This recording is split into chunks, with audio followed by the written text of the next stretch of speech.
मौसम की बात करते हैं। मुल्क के बालाई इलाकों समेत पंजाब के बेशतर शहरों में तेज़ हवाओं और गरज चमक के साथ बारिश हुई। इस्लामाबाद एयरपोर्ट पर तेज़ हवाओं के बायस तरबियती तैयारा उलट गया। एयरपोर्ट को भी नुकसान पहुंचा। सिंध और बलूचिस्तान गर्मी की लपेट में रहे। मौसम जुज़वी अब्र आलूद रहा। पंजाब में बादलों की एंट्री, बाला इलाकों में गरज चमक और तेज हवाओं के साथ बरसात। इस्लामाबाद एयरपोर्ट पर तेज हवाओं और बारिश की तबाहकारियां। एयरपोर्ट का एक दरवाजा और 2 खिड़कियां टूट गई। इमिग्रेशन हॉल की छतें टपकने लगी। कंप्यूटर और दीगर बरक़ी आलात खराब हो गए। पार्किंग में मौजूद निजी कंपनी का तैयारा तेज हवा और मूसलाधार बारिश का दबाव बर्दाश्त न कर सका और उलट गया। पंजाब के मुताबिक शहरों में भी बादल बरसे। मगरिबी हवाओं का सिस्टम पाकिस्तान में दाखिल हो गया।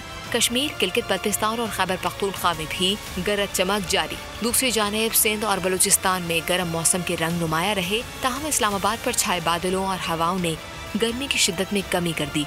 शहर कायद में भी मतला जुज़वी अब्र आलूद रहा और कहीं कहीं हल्की बूंदाबांदी हुई, जबकि गर्मी की शिद्दत 36 डिग्री सेंटीग्रेड रिकॉर्ड की गई। शहर कायद में आइंदा 24 घंटों में हल्की बारिश की पेशगोई कर दी।